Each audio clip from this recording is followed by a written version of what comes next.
We're ready when you are. Yep. Okay. Yeah, we're ready. Well, good morning, everybody. Good morning. Let's all stand and sing "The Sun That Shines" together.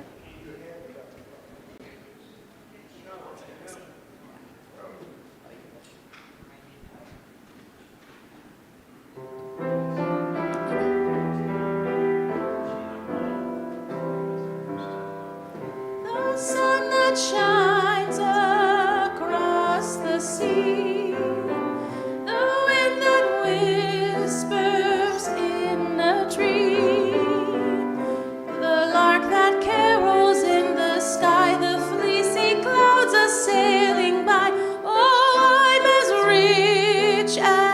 rich can be, for all these things belong to me. The raindrops will refresh the earth, the springtime mantle of rebirth, the summer days when all things grow, the autumn mist and winter snow. Oh, I'm as rich can be, for all these things belong to me. The task well done, the fun of play, the wise who guide me on my way, the balm of sleep with each day ends, the joy of family and friends. Oh, I'm as rich can be, for all these things belong to me.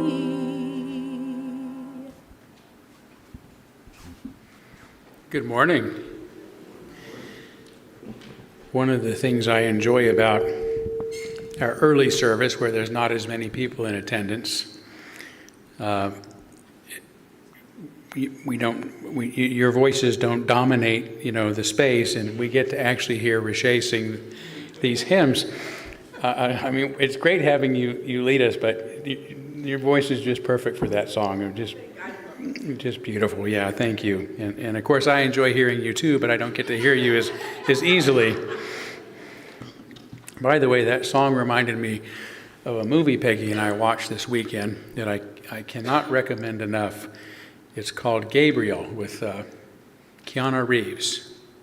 Kind of a comedy, and I'll just say it's about an angel who comes to Earth, and not the best angel in the world. Just put it there, or the universe, whatever it is. Put it that way, but it highlights the poverty among the working class in our country in a way that is so direct and profound, and in a way that is not so heavy you can't handle it, but is so true it needs to be said. I just thought it was spectacular, so I would recommend that movie to anyone interested in seeing it.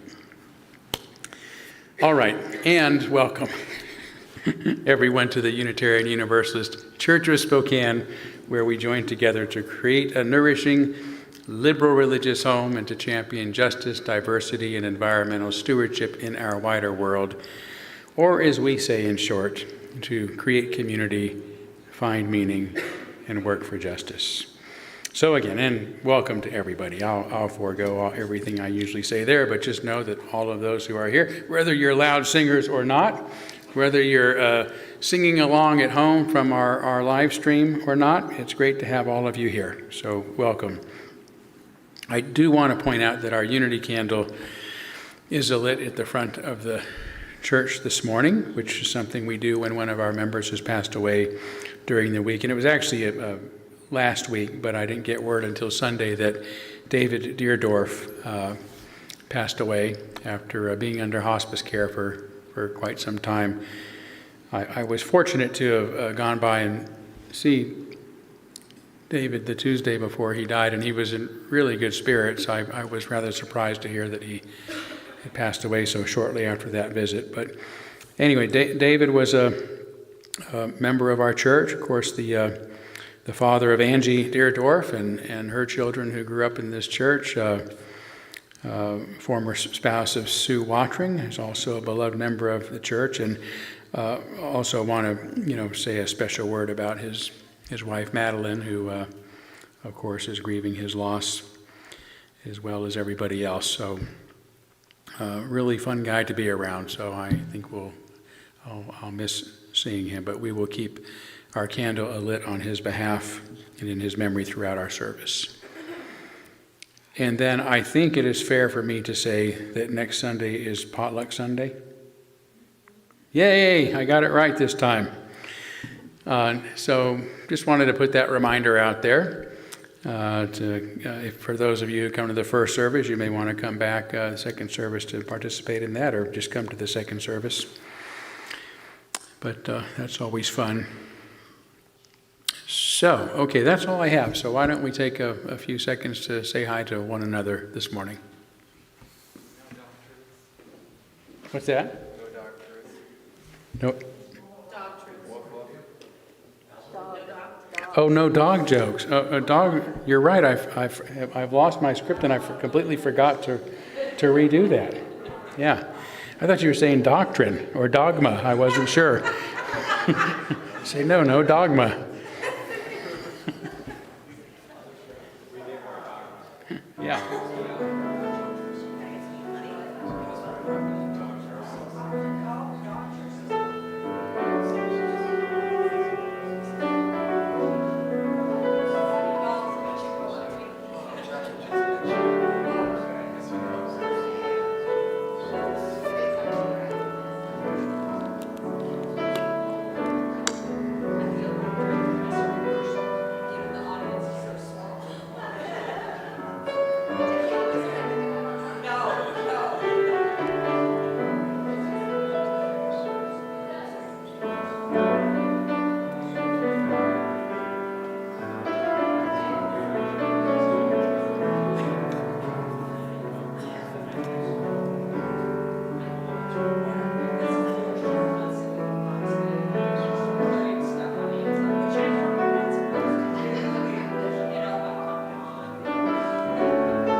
All right, here comes the sun. The sun that shines. There you go. You warned us. Well, we are. It's actually kind of nice right now. It's filtered just enough through the clouds that it's not as bad as it sometimes is. I probably look like a glowworm to you, but yeah, okay. Anyway. Speaking of light, we will light our chalice, the symbol of our unity and our solidarity, of our openness and our inclusion, of our community and our individual uniqueness. May this small flame be our offering of warmth to those who are cold and alone, and a light to those in darkness. May it be a flame that ignites justice in our world and a beacon of hope to those in need, and may it reflect at least a spark of truth wherever truth has been lost, and cast a healthy shadow of doubt wherever it's been found.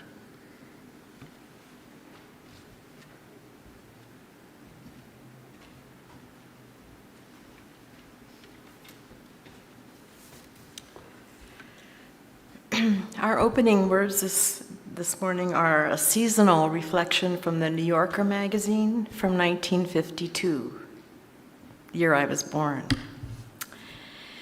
From this high midtown hall, undecked with boughs, unfortified with mistletoe, we send forth our tinseled greetings as of old to friends, to readers, to strangers of many conditions in many places.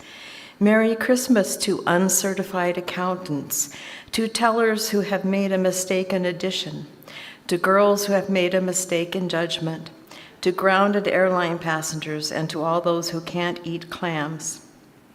We greet with particular warmth people who wake and smell smoke. To captains of riverboats on snowy mornings, we send an answering toot at this holiday time.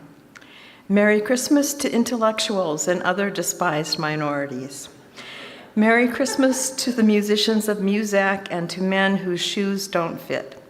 Greetings of the season to unemployed actors and the blacklisted everywhere who suffer for sins uncommitted.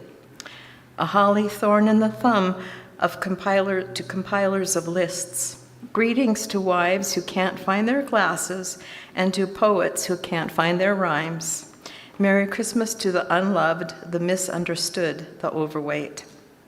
Joy to the authors of books whose titles begin with how, as though they knew.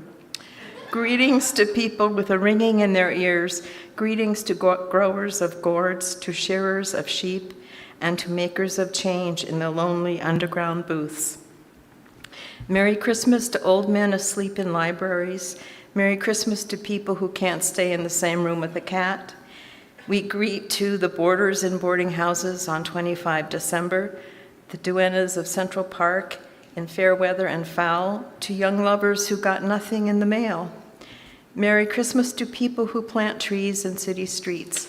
Merry Christmas to people who save prairie chickens from extinction. Greetings of a purely mechanical sort to machines that think, plus a sprig of artificial holly. Joyous Yule to Cadillac owners whose conduct is unworthy of the car.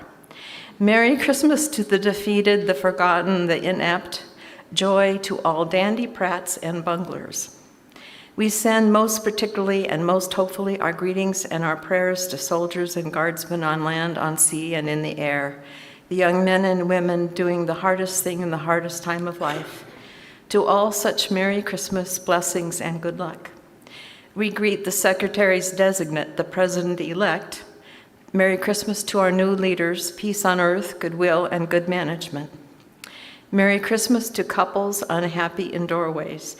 Merry Christmas to all who think they are in love but aren't sure. Greetings to people waiting for trains that will take them in the wrong direction. To people doing up a bundle with a string that is too short.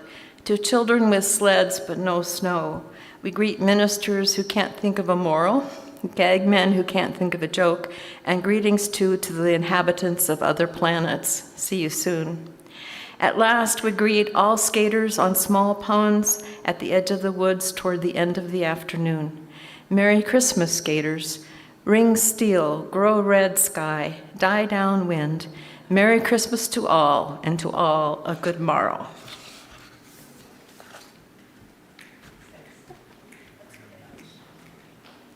All right, let's stand again and sing There Is More Love Somewhere.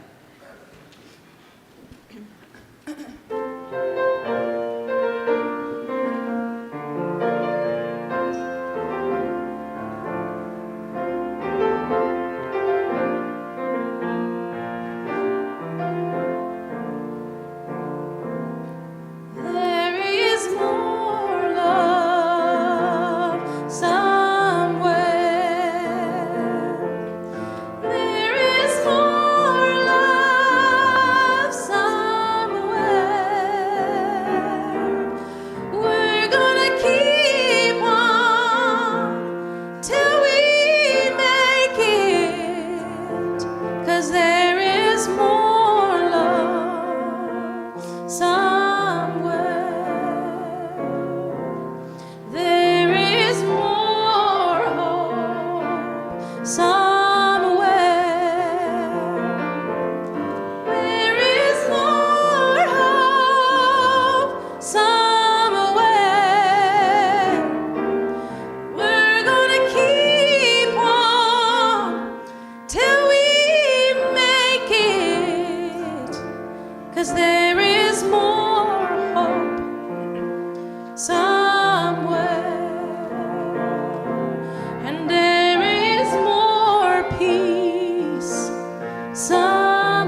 We'll now kindle our candles of care for those who are most on our hearts and minds this morning. And there's been a couple of terrible shootings in the world this weekend, so we're thinking of all those who are most greatly impacted by those, as well as the many people who are simply terrified or terrorized by those sort of actions. And as we have been, a candle on behalf of the people of Ukraine and Russia and that region of the world at war, the people of Israel and Palestine who are also suffering from hostility and violence, the people of Darfur, South Sudan, and other places in the world where there's also lots of injustice and violence happening today. And as always, on behalf of the frightened immigrants and just frightened citizens of our own country, which is behaving too much like a police state than we are accustomed to or should be accustomed to. Let's take a moment of silence on behalf of others that you might be thinking of, and you're welcome to name them aloud at this time if you'd like.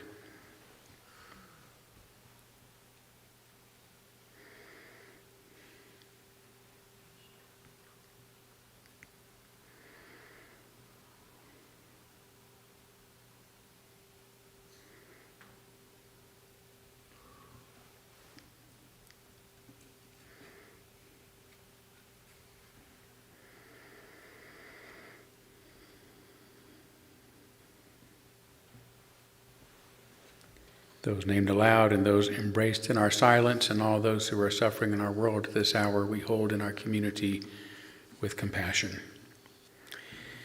Now, next Sunday is going to be our special collection. I will not be here. I'll be off that Sunday. But it will be on behalf of my discretionary fund. And so I wanted to put a request in today for your generous contribution to this fund. For the first time in a long time, I've emptied it out. And so it's always nice to be able to extend the generosity of this congregation to people in need, particularly people in our own congregation who run into a rough spot from time to time. But I thought I would at least let you know that the well has run dry for the time being, and I won't be here to put in that special request next Sunday, so I thought I'd give you advance warning or advance notice, perhaps, of the need, so that you can do what you can next week. I much appreciate it, as do those who will be the recipients, again, of your generosity. So thank you in advance for that. But now we will gratefully give and receive today's offering, which sustains this community and our mission to the larger world.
Thank you, Jackie. We can always count on you to jazz things up, including the holiday season.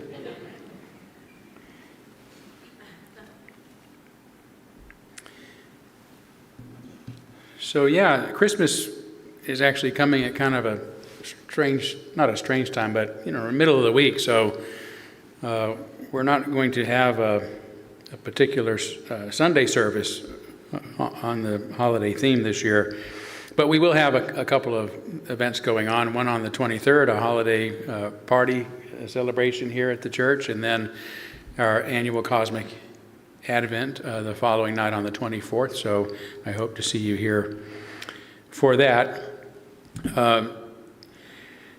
Several years ago, I wrote a Dr. Seuss style story that is a continuation of The Grinch Who Stole Christmas. It's called The Grinch Who Gave Back Christmas. And, I manipulated the images in Photoshop and created a nice little sort of story I could read along and tell online. But with AI making me so much more creative and able to do so much more, I just put it to song this year, kind of in the style of a Pete Seeger song. So if you'll just turn your attention to the screen and enjoy my holiday message to you this year. You've heard of the Who down in Whoville, no doubt, and of the Grinch who stole Christmas, you know all about how he dressed up like Santa to steal everything, 'cause he hated to hear the Who feast and to sing. So he slipped down their chimneys and took all their loot.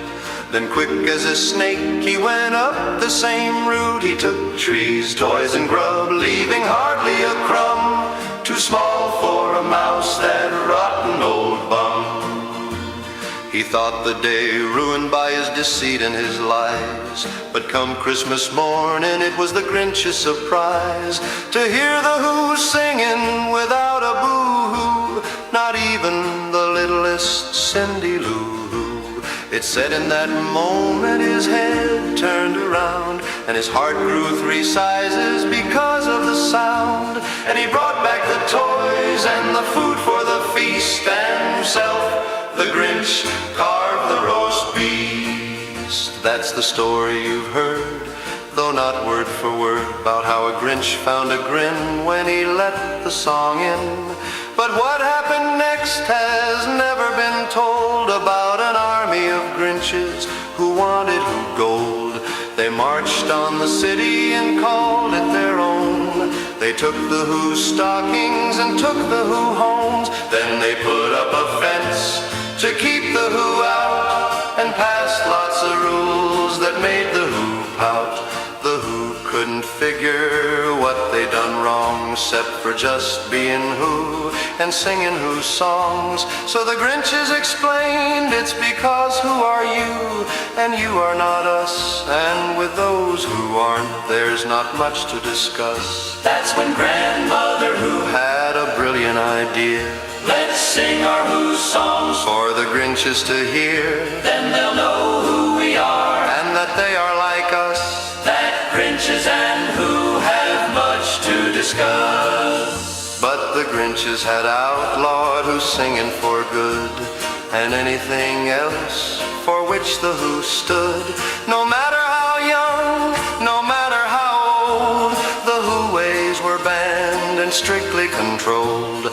Outside the wall, the Who went without mention, so they made lots of noise to get the Grinch's attention.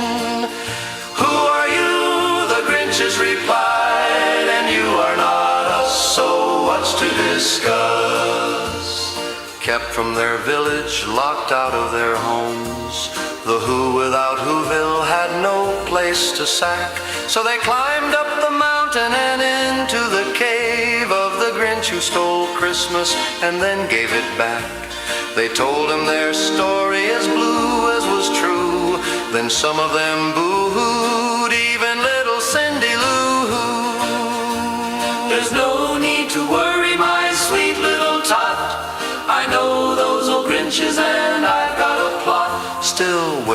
his red coat, white fur on its edge. He called his dog Max and readied his sledge. Down into Grinchville he rode, quick and sure, then snuck into the houses like he'd done before. He took every last morsel and every last stick. He blew out the candles and pilfered their wicks. When a mouse went for the crumb that he'd left on the floor, he even lifted the rodent before taking the door. It took him all night, but he got his work done while the Grinches were sleeping, yes, every last one. He packed up his sled with a sack big as 10 houses. Then he pushed and he pulled with some help from the mouses. 3,000 feet up on the top of Mount Crumpet, he rode to the summit with no plan to dump it. He unharnessed Max and yelled out of the way. Then with a grin on his face, he gave shove to the sleigh. Down, down, down it raced, fast as could be, as he called to the Who, come on, follow me. Packed with all he had stolen, 10 houses tall, the sleigh crashed with such force that it took down the wall. The Grinch and the Who rushed in through the hole, but the Grinches corralled them in no time at all. Sing, the Grinch shouted, now is your chance. Sing, sing, sing, while there's time for a stance. So the Who linked their arms and they started to chant, even though the town mayor yelled, you can't. Still the Who sang of love, and they sang of peace, and they sang of justice and equality. And some of the Grinches who heard the Who sing softened their hearts and said, let's let them be. Maybe their heads weren't screwed on just right, or maybe their shoes were a little too tight, or like the Grinch who stole Christmas and then gave it back, the Grinch who took Whoville had hard hearts to crack. But the moment the Who started to sing, the Grinch felt something new, just the tiniest thing. Then their hearts started growing and the Grinch found their grins. The bigger they got, the more they let the song in. So they returned what they'd taken, then gave 10 times more, and promised to never again make a war. Then the Grinches left Whoville just as it was found, though returned on occasion to hear the Who sound. As for the Grinch who stole Christmas and then gave it back, he moved into Whoville and gave up his pack, filling his days with their songs and their laughter, while all the Who down in Whoville lived happily thereafter.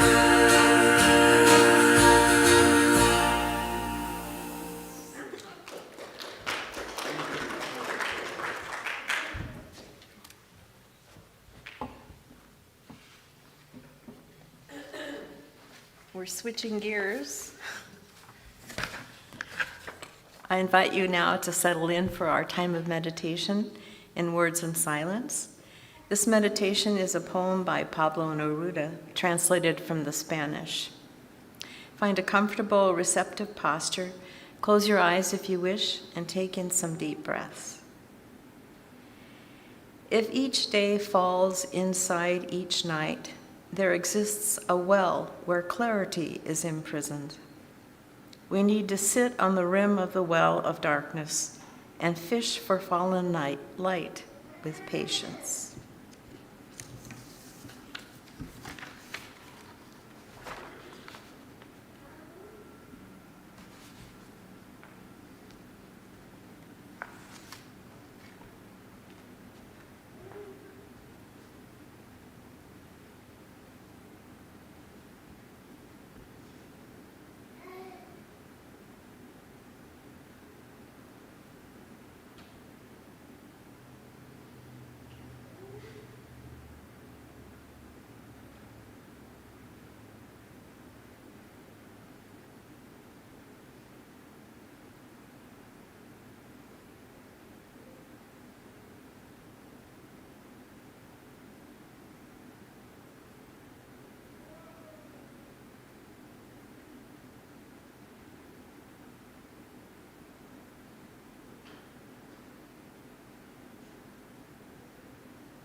Billy Ray was a preacher's son, and when his daddy would visit, he'd come along. When they gather around, they'd start talking, and that's when Billy would take me walking. Through the backyard we'd go walking. Then he'd look into my eyes. Lord knows, to my surprise, the only one who could ever reach me, he was the son of a preacher's man. The only boy who could ever teach me was the son of a preacher man. Yes, he was. He was. Yes, he was. Being good isn't always easy, no matter how hard I try. When he started sweet talking me, he'd come and tell me everything is alright. He'd kiss and tell me everything is alright. Can I get away again tonight? The only one who would ever reach me, he was the son of a preacher man. The only boy who could ever teach me was the son of a preacher man. Yes, he was. He was. Yes, he was.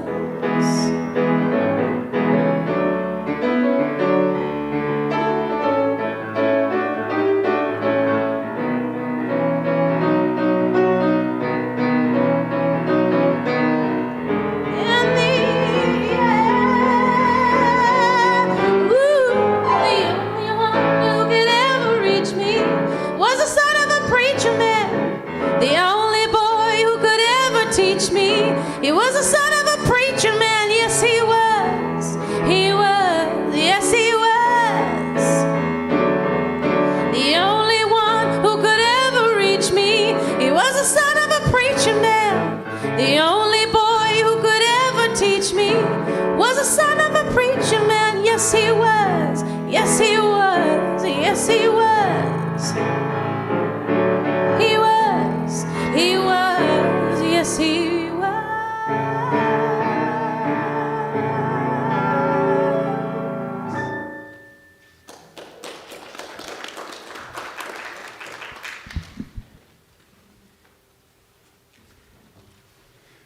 Thank you so much. What an intro to my annual Preaching to the Preacher song, or sermon, I should say. Thank you.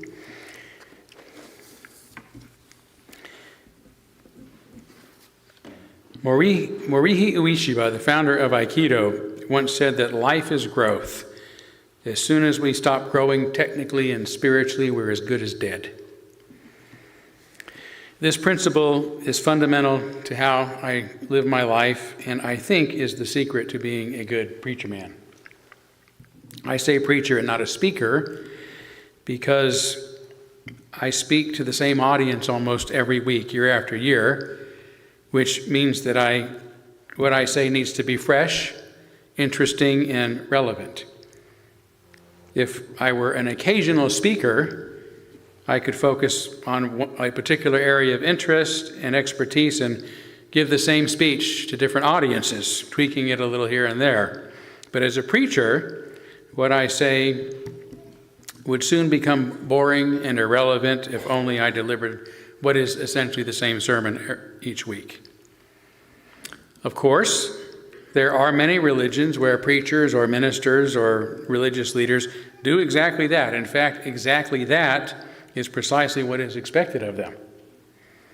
As a student of the Christian ministry, especially as a Southern Baptist, we were taught to always speak from the Bible and from that tradition's very particular interpretation of it, always leading to a message praising the greatness of God or of Lord Jesus.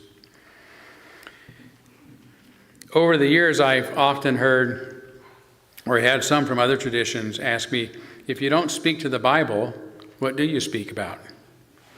And I find it to be a really odd question, considering the great and countless variety of inspiring sources that there are, the writings of all religions, along with poetry and philosophy and psychology and science and virtually anything from which I might gain insight that might be worth passing on. When not limited to one set of scriptures or one ideology, life becomes vastly more interesting and worth talking about.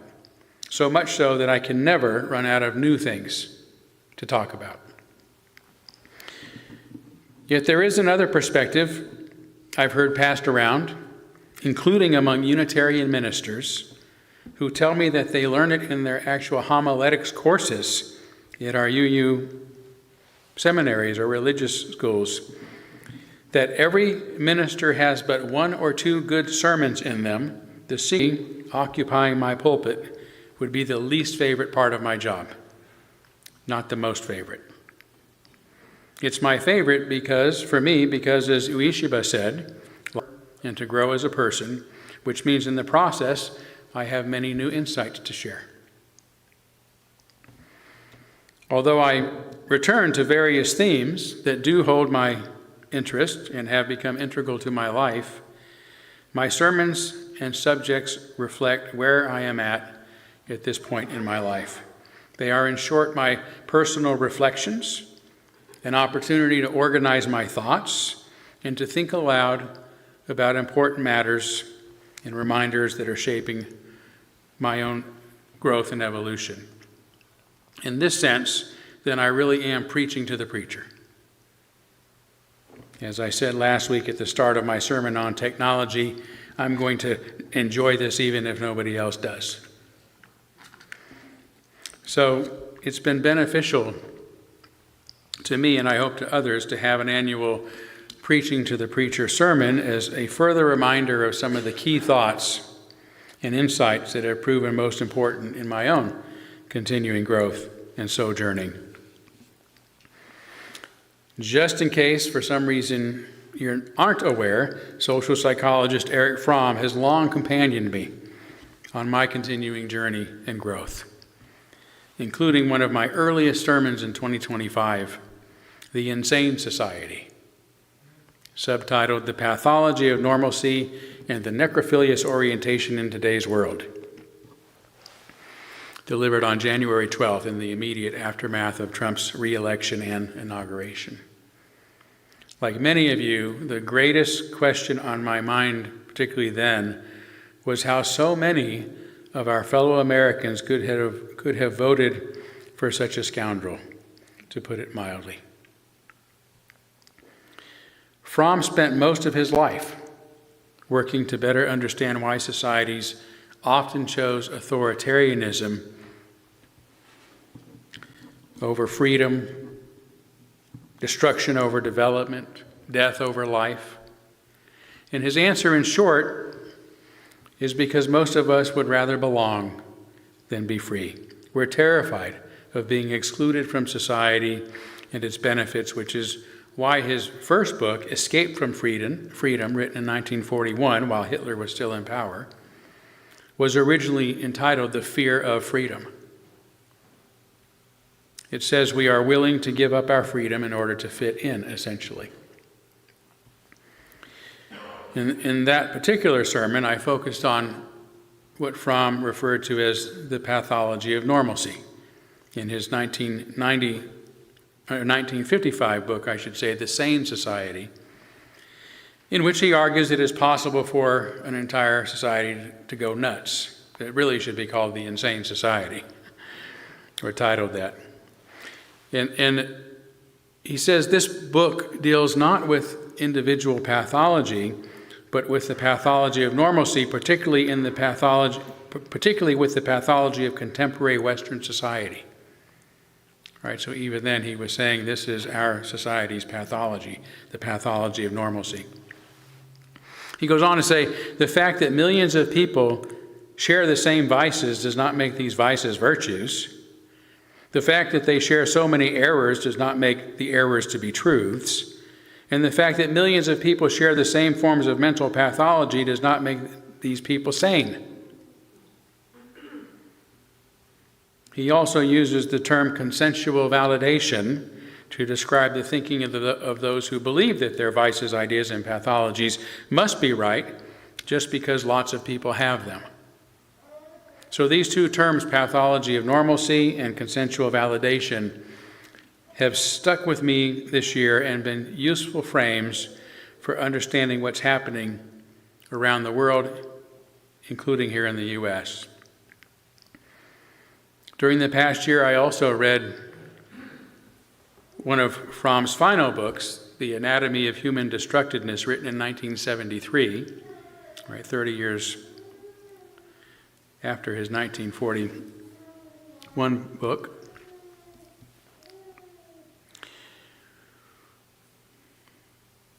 And that was the basis of my June 29th sermon, How to Survive Rampant and Malignant Narcissism, Death and Destruction. It's hard to imagine I can get all that in on one Sunday, isn't it? In it, he continued to remind us that it is freedom, not submission to the mind and will of an authority, that is the condition, he says, for the full growth of a person, for one's mental health and one's well-being. We have to be free to have mental health and well-being. Yet, we have often chosen leaders who, he says all too frequently, use the slogan that they are leading their people in the battle for freedom when in reality their aim has been to enslave them. And this sermon was part of my continuing attempt to understand the mind of Donald Trump and what remains for me his unthinkable election to the White House twice. Although controversial, many psychologists have publicly labeled Trump a malignant narcissist, I said, a condition based on Fromm's discussion of what he terms malignant forms of narcissism and necrophilia that contribute to a syndrome of decay, that he says represents the quintessence of evil. It is at the same time the most severe pathology and the root of the most vicious destructiveness and inhumanity. Without saying more about this today, it is an explanation that has helped me understand Trump, and tragically one that he seems to confirm each day.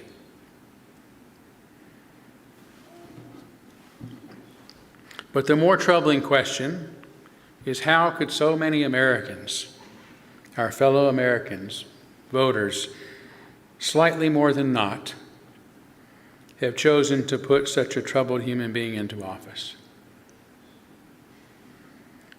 To answer this question, Fromm outlines three kinds of social systems: the revolutionary humanistic system, which values life, growth, creativity, and the unfolding of human potential; the authoritarian system, marked by submission to power, rigid hierarchies, and the suppression of individual freedom. And the authoritarian is obviously a downgrade from the revolutionary humanistic ideal, but the most destructive is what Fromm calls the necrophilious orientation, characterized by a fascination with death, control, and mechanical order that was embodied in Nazi Germany, where destruction and domination were ends in themselves.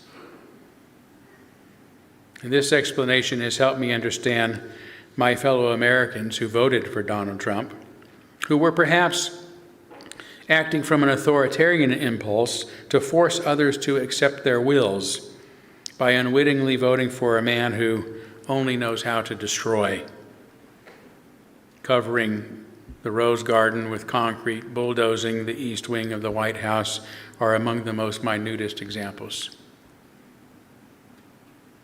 Yet the important point, as I said in that sermon, as Fromm explained, is that we are not necessarily ruled by one or the other of these syndromes, and that the average person is a blend of both. Those who helped elect Trump are not sinister. Like most of us, they recognize things have to change. They just made an authoritarian choice to force such change on others. But as I said in my November 30th sermon, who's to say we have to lose for someone else to win? The same malignancy that's overtaken much of the world is also sweeping through our Unitarian congregations and communities. In my 31 years as a Unitarian, 26 of them as a Unitarian minister, the hostility that I've witnessed and experienced within our denomination and in our churches in recent years is as shocking as it is unprecedented. This virulent epidemic of the mind and heart has seriously weakened our commitment to the very tolerance that once immunized us against it. And this helps me recognize that the line between many Trump voters and those who voted against him is thin. Those who didn't vote for him cannot hold animosity in their hearts against those who did, especially when too many on the left treat those that they disagree with just as dreadfully, condemning and canceling and forcing them to go along with the crowd or else. The majority of Americans, as well as most people in the world, need to shift toward the humanistic revolutionary mindset if we are going to make the world better. We're not going to do it by force or by putting authoritarians in office. I do take some hope from the following statement in Fromm's book on human destructiveness. The half-insane leader is often the most successful one until his lack of objective judgment, his rage reactions, and consequence of any setback. He needs to keep up the image of omnipotence. His need to keep up the image of omnipotence may provoke him to make mistakes which lead to his destruction. In my opinion, this is now happening to Trump, and as his popularity polls continue to fall, even as members of his own party are finally beginning to defy him. To dismiss affordability as a Democratic hoax while giving himself an A+, on the economy reveals both his narcissism and his delusional mind to almost anyone, no matter if they voted for him or not. The more important question now is, will our society begin to truly become pro-life by turning toward true freedom, tolerance, and the growth, creativity, and unfolding of every person?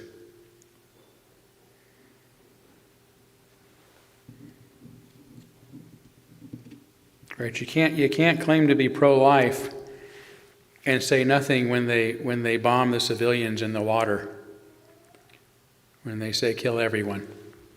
You can't be pro-life when you're pulling people out of their homes and putting little children in handcuffs or whatever the equivalent of it is, right? That's not pro-life. Born is not enough.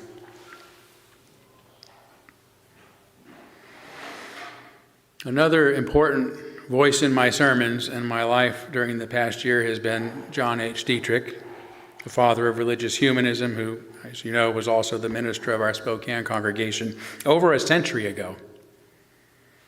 In my attempts to promote his relevance to our religion in today's world by occasionally delivering one of his sermons, he has become increasingly relevant to me. For example, I've long considered myself cosmopolitan in my thinking, meaning I consider myself more a citizen of the world and of humanity than I do an American. I've also long believed that nations are false and fictional concoctions meant to divide the human family. But when preparing to give Dietrich's 1919 sermon on nationalism and internationalism in May, my mind shifted a little. In spite of the fact that there are those who hope for the day when all international boundaries shall be removed, Dietrich counters, when there shall be no more divided humanity, I am inclined to agree with the very ancient saying, boundaries are sacred. Boundaries are practically necessary in every form and every phase of existence. He admits, from the idealistic point of view, patriotism looks small alongside cosmopolitanism. To love the whole world seems so much nobler than to serve one little country. He calls this anti-internationalist view, yet says To love one's country should not mean to hate all others, any more than to love one's home means to despise all others. In fact, a real love of one's country implies respect for the love of other people's. How, after all, can we not feel closest to the land, the people, the culture that we are from? Instead of rejecting such sentiments, Dietrich contrasts a low understanding of patriotism with a higher version of it.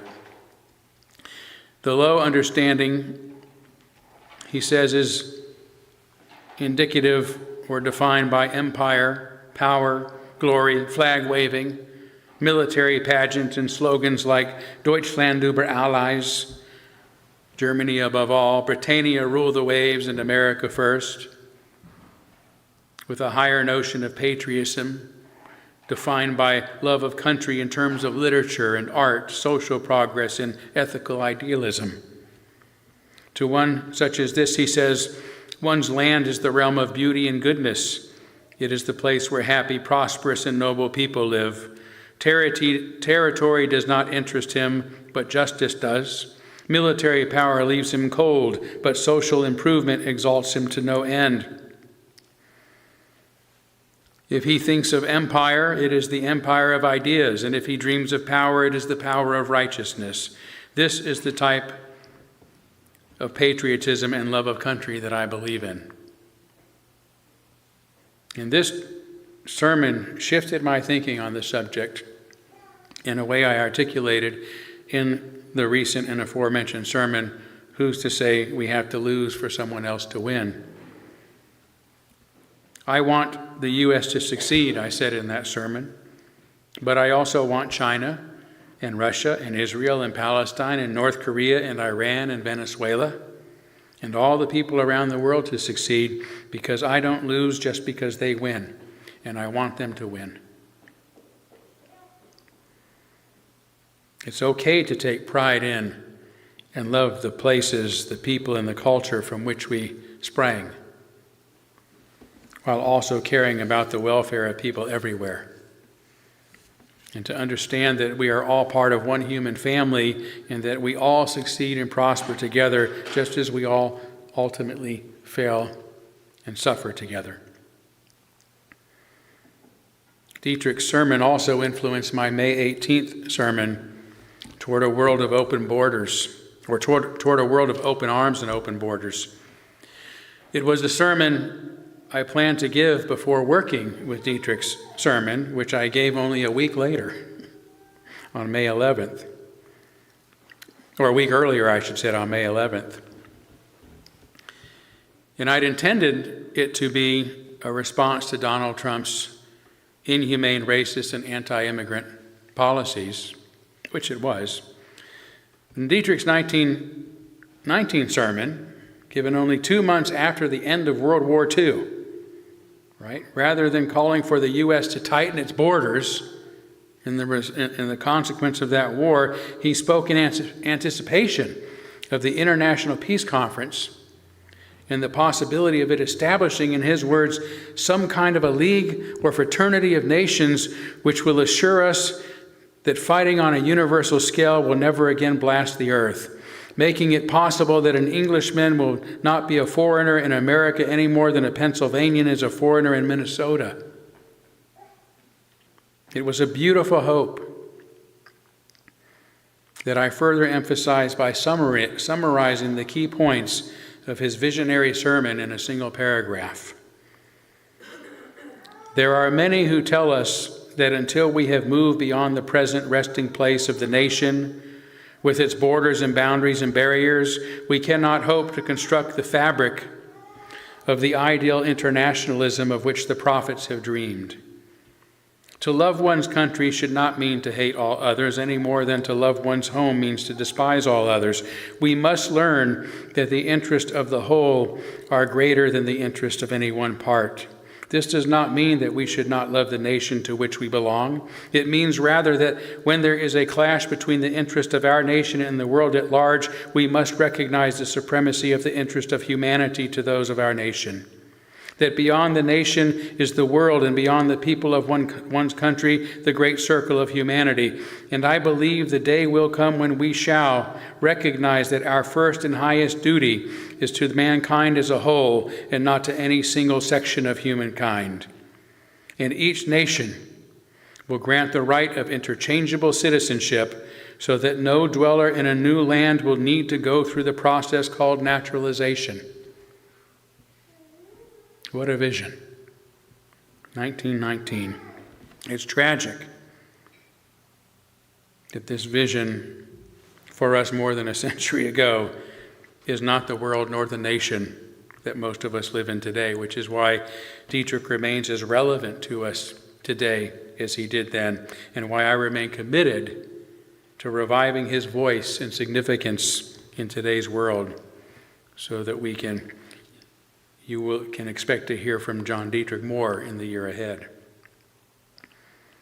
Dietrich was also the inspiration for a couple of fun sermons I did during the year. His brief 1922 essay, What to Read and Why, inspired me to talk about some of the most influential books that I've read. You can find that book list along with that sermon on our church website. For now, I concluded that sermon with the following statement. Reading is about moving and growing, which are the very definitions of life. So read books. Read nonfiction books about things you never knew about nor thought you ever wanted to know about. Written by people you don't know nor ever thought you'd want to know. Read books that agree with you, but also some authors you disagree with.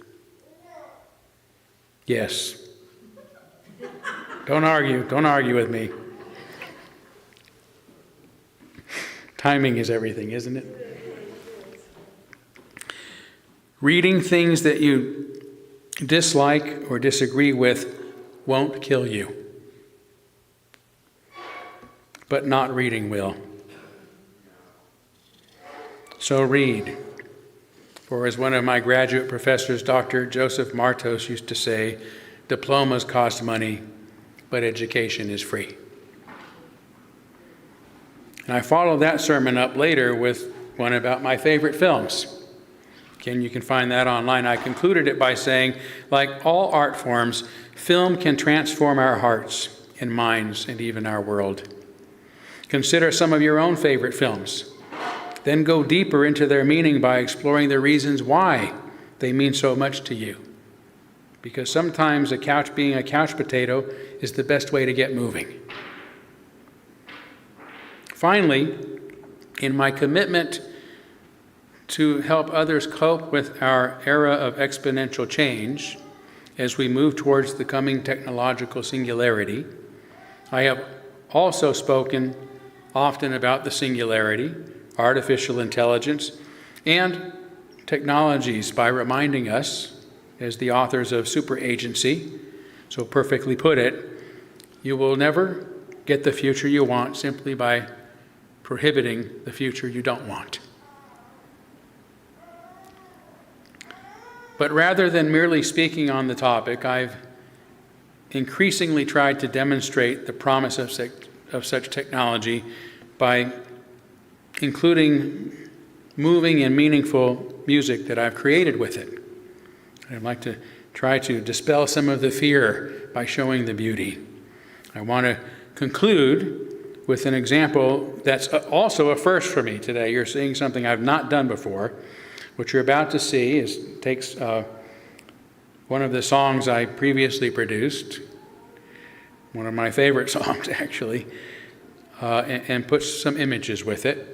I won't say more about it, but it took me about 2 hours to produce yesterday. Okay?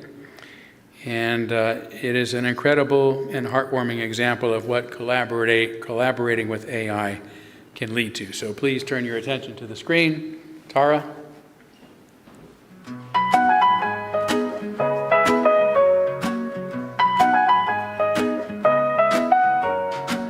I took a rocket past the Milky Way.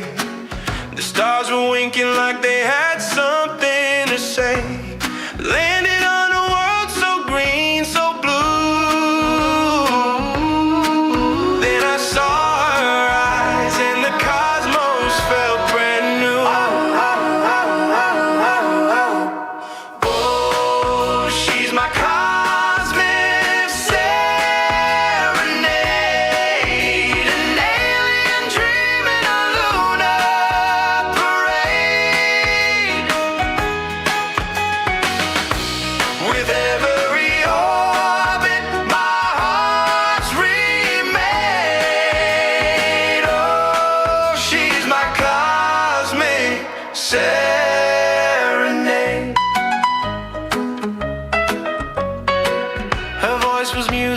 like Saturn's rings.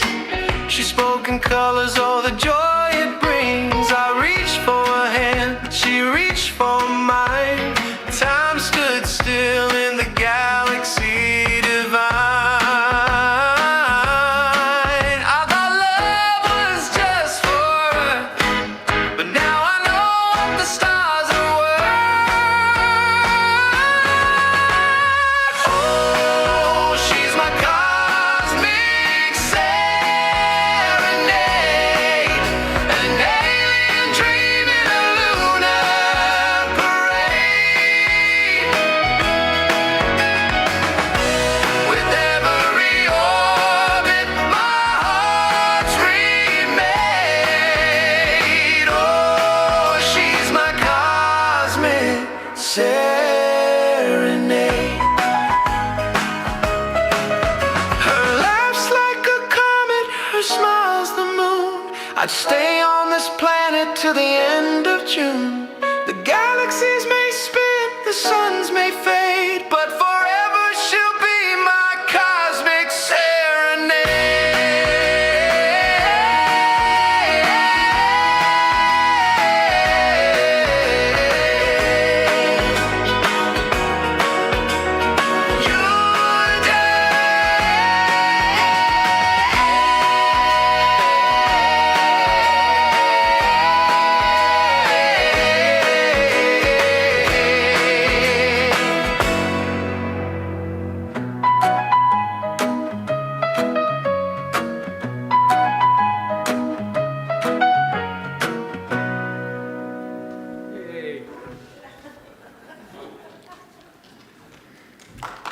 Thank you, thank you.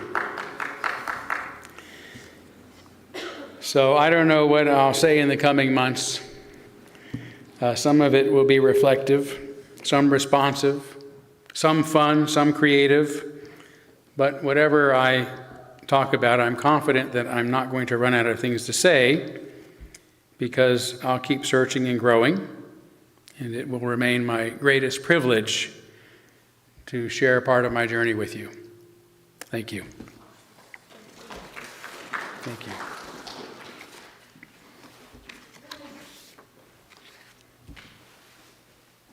Okay, let's sing together Blue Boat Home.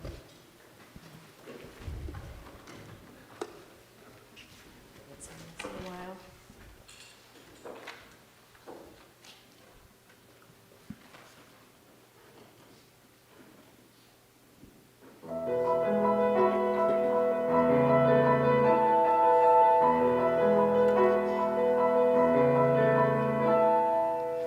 Though below me I feel no motion, standing on these mountains and plains, far away from the rolling ocean, still my dry land heart can say, I've been sailing all my life now, never harbor or port have I known. The wide universe is the ocean I travel, and the earth is my blue boat home.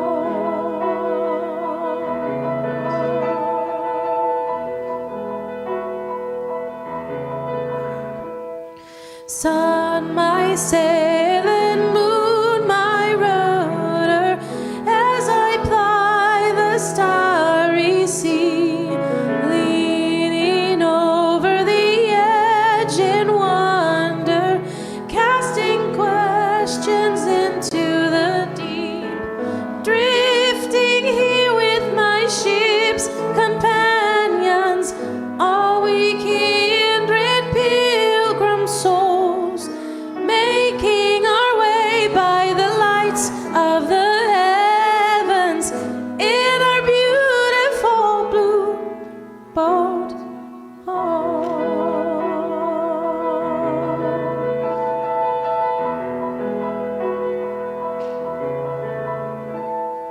Well, I give thanks to the waves upholding me, hail the great winds urging me on, leading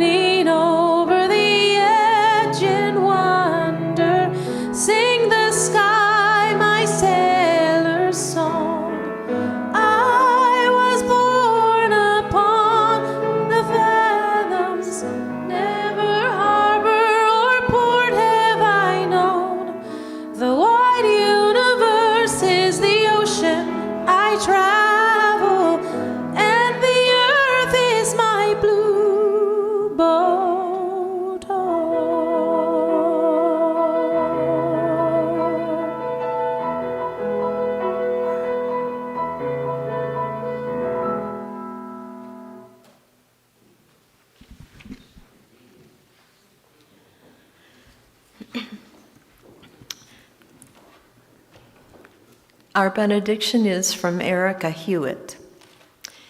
The hand in yours belongs to a person whose heart is sometimes tender, whose skin is sometimes thin, whose eyes sometimes fill with tears, whose laughter is a beautiful sound. The hand that you hold belongs to a person who is seeking wholeness and knows that you are doing the same. As you leave this sanctuary, may your hearts remain open, may your voices stay strong, and may your hands remain outstretched. Amen. Blessed be. Salam aleikum and shalom.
Copy for